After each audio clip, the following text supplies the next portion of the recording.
how to handle negative emotions. What is the source of your negativity? First of all, let us understand the source of our negative emotions. Negative emotions come from toxic thoughts. This is something very important. This your culture always told you. There is a group of 6 groups of thoughts whose presence leads to negative emotions in the mind.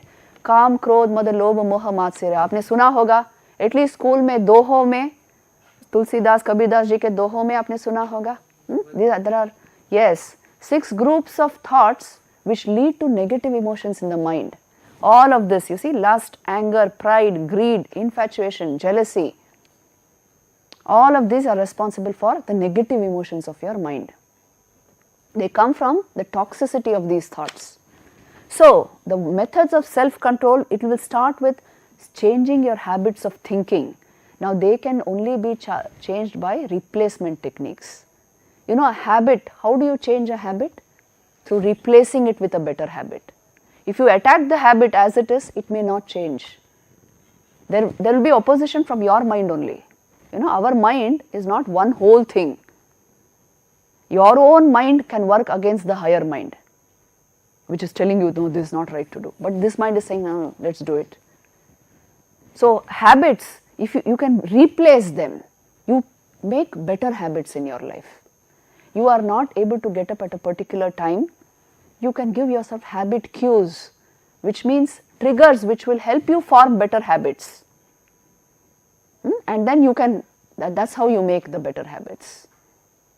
Like for example, I know IITians are all nocturnals. You stay up late in night. You know, actually I heard that you sleep at 3 o'clock or 4 o'clock because labs are open at midnight. So okay, anyway, you're doing all that, but then you are expected to get up at least at 8 o'clock in the morning. Once you go to sleep, 8 or maybe holidays 9, whatever. Now, many of you skip breakfast. Somehow you race to your classes and maybe when you find time you have your breakfast. Thoda sa agar ye level regulate na karo na, the meditation that we are speaking of, it will become very difficult. Thoda sa isko regulate karna hai, which means as far as possible, fixed hours for your breakfast, you must have breakfast, fixed hours for your lunch, and then throughout the day, your study hours. I am not telling you don't sit up late at night. You can't but do it at this stage of your life. You have to do it. But as far as possible, regulate your sleeping, eating habits as much as you can, so that, you know, once it becomes a habit, your life will be moving like that day after day. And you can only change habits by replacing them with better habits. The habit was to skip lunch. Deliberately, I will not skip lunch. Deliberately, I will give myself habit cues. At a certain period of time, I will go and do that thing. Deliberately. So, this conscious effort on your part is required to change, to make the changes required. When the mind goes out during concentration, I will keep the habit cues close to me, which means what? Maybe with your laptop you are sitting, you can have a cup of coffee, you can have triggers which help you study, but not straight away jumping into the media, jumping into the your YouTube or whatever, and going away from your subject. If you do that, you lose the energy of your concentration, focus. So you replace the habit with a better habit. By replacement techniques, you can change habits. The second thing is bringing in opposite emotion during action. It is called Pratipaksha Bhavanam in Yoga Sutras, which means there is a tendency to get very angry at a particular moment. Deliberately, I will smile, I will subdue my emotions, I will speak something good, I will do some positive action, maybe I helped somebody, but I will not give in to that anger at that moment. Ye sambhav hai. You feel like blurting out something at somebody because that person irritated you.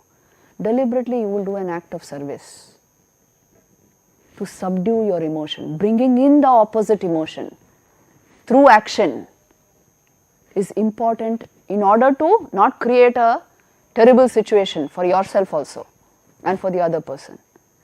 You can only change people if you are in a very balanced state of mind. Please see this. Not by shouting and screaming and torturing other people and talking behind them. These are not the ways to change. If you want to change another person's attitude, behavior, whatever it is, you can do it only if you are in a very balanced state of mind. Then only you can affect the other person.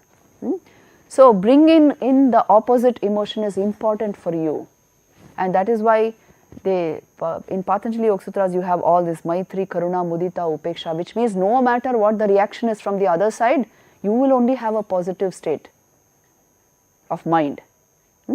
Even if you don't go deeply into this just now, this much you should understand: deliberate positivity in the mind has to be practiced. In road rage, for example, you smile, you say sorry if you have said something negative. Use all this so that the mind remains in a balanced state. The use of sorry and thank you is quite common in the Western world. It is for this. You stay in a state of gratitude and positivity all the time, not with negative emotions raging in your mind. If you allow that to happen, negativity to reign in your mind, people will keep away from you. अभी आपको पता नहीं चल रहा है. Tomorrow in the workplace you will understand the importance of all this. Then you must learn to see the whole picture. This is a way of changing the emotion. Which means what? Temporarily, if you create a problematic situation for yourself, meaninglessly for small things, you are the loser. You see the whole picture. What will this lead to?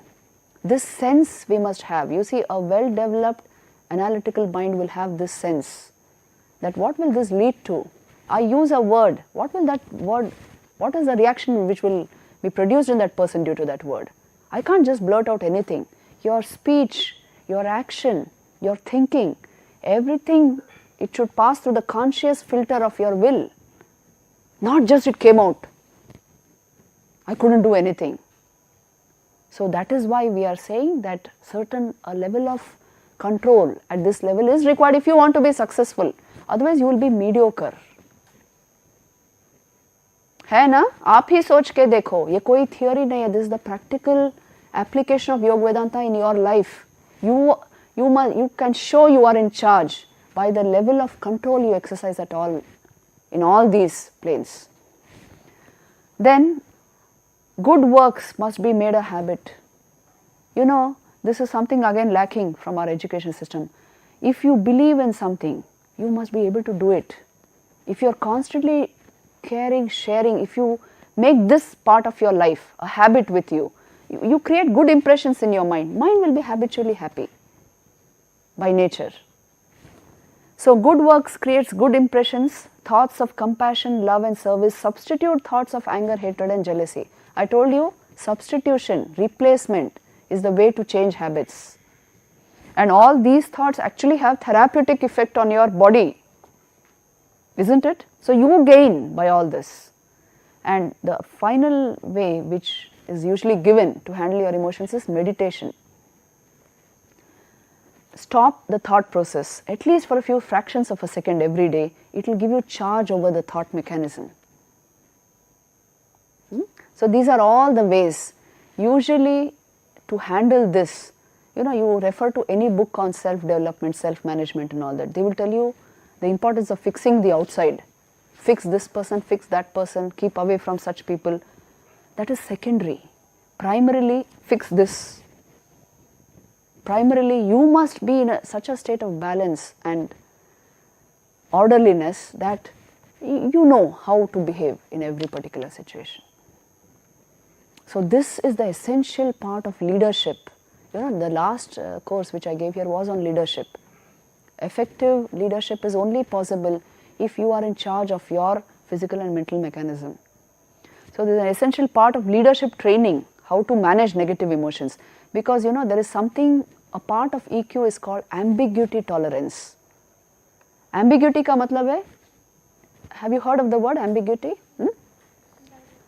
Two types of, the same person is saying two types of things. Your ability to manage such situations. Understanding contextually why he is saying two different types of things. In this context, this holds, in that context. This ability, if you have, you will be able to manage all such ambiguities in every situation. If you don't have this ability, it will lead to clash. isn't it? So इसीलिए मैं कह रही हूँ, this system has to be first of all, yes, improved, changed. Now we go to the next aspect of, okay, I have not finished with emotion, just 1 minute. There are certain fundamental things which you should know about emotional intelligence. If emotional intelligence is developed, you naturally get what is called self-confidence and self-efficacy. Yes, शब्द आपने सुना है, self-efficacy was a very huge concept in the 1970s and 80s. इस efficacy का मतलब है ability to do something. If you are efficacious, it means you are capable. Self-efficacy means I know I am capable.